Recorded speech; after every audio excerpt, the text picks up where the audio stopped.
Newspaper reviews. Today, Tuesday the 28th April 2015. Daily News states, President make clarion call for MPs. Vote for 19th A and be part of the historic change. President Maithripala Sirisena yesterday called on members of Parliament to seize the opportunity before them to make historic change that they have been waiting for 38 years by extending their support for the passage of the 19th Amendment to the Constitution, a change that will transform future generation of the country. Another news states in Daily News, National Movement of Social Justice call for Satyagraha. The Satyagraha of the National Movement of Social Justice, scheduled to be held at Independence Square yesterday, was called off following the assurance given by President Maithripala Sirisena that the 19th Amendment to the Constitution would be enacted. Another headlines on Daily News says, last-ditch effort to resolve 19A crisis. UNP delegation meets President for last-minute talks. Differences of opinion over two crucial clauses. A government delegation comprising Minister Rauf Hakim, Deputy Minister Ajith Perera and TNA parliamentarian M.A.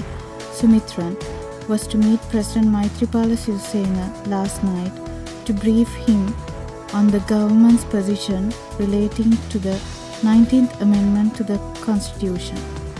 There was a differences of opinion within the opposition over two continuous issue, namely the composition of the Constitutional Council and the President acting on the Prime Minister's advice when appointing the Cabinet of Ministers.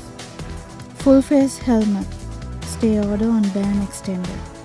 The police advisory circular banning the use of full-face helmet was once again suspended by the Court of Appeal yesterday. The Court of Appeal ruled that its interim order given on 2nd of April, which suspended the operation of the police circular banning the use of full-face helmet till April 27, should be extended until 19th May. The April 2nd order was issued after a petition by motorcyclists. In Ceylon today, President tells House to vote for 19th A. Observing that no other head of state in the world had been flexible and willing enough to give away executive powers the way he did, President Maithripala Sirisena urged MPs not to lose the opportunity to be part of the Nobel cause.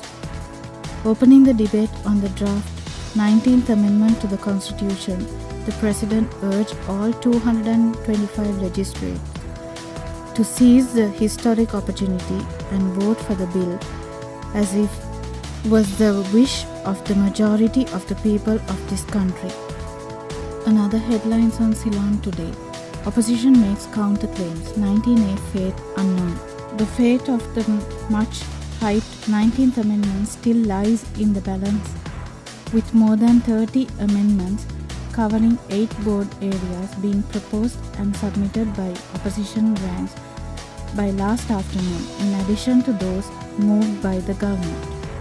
Meanwhile, a committee is comprising 6 legislators was set up following a party leaders meeting, as both sides could not fold the conscience of the amendments that have been suggested today. More on with Daily Mirror. Satyagraha called off on presidential assurance. The National Movement for Social Justice said the Satyagraha, which was held at Independence Square yesterday, was called off following an assurance given by President Maithripala Sirisena that the 19th Amendment to the Constitution would be enacted. Another news on Daily Mirror says, no intention to block 19A, Nimal Siripala. Opposition leader Nimal Siripala De Silva told Parliament yesterday that the intention of the SLFP was not to block the 19th Amendment but to ensure that it would be a people-friendly piece of legalization. Another news in Daily Mirror which states, I will win if I contest, MR. Former President Mahinda Rajapaksa was confident that he would win the forthcoming general election if he had contested. "I won't say that I will contest for the next prime ministerial post, but if I contest, I know that I will win," he told Al Jazeera television. Another news on Daily Mirror: clauses on media control during polls removed. Prime Minister Ranil Wickremesinghe told Parliament yesterday that on request made by the publishers and electronic media institutions, the government had removed the clause that sought to control private media organizations during elections. He said several private media organizations met him and requested him to reconsider the enhancement of this clause in the 19th Amendment.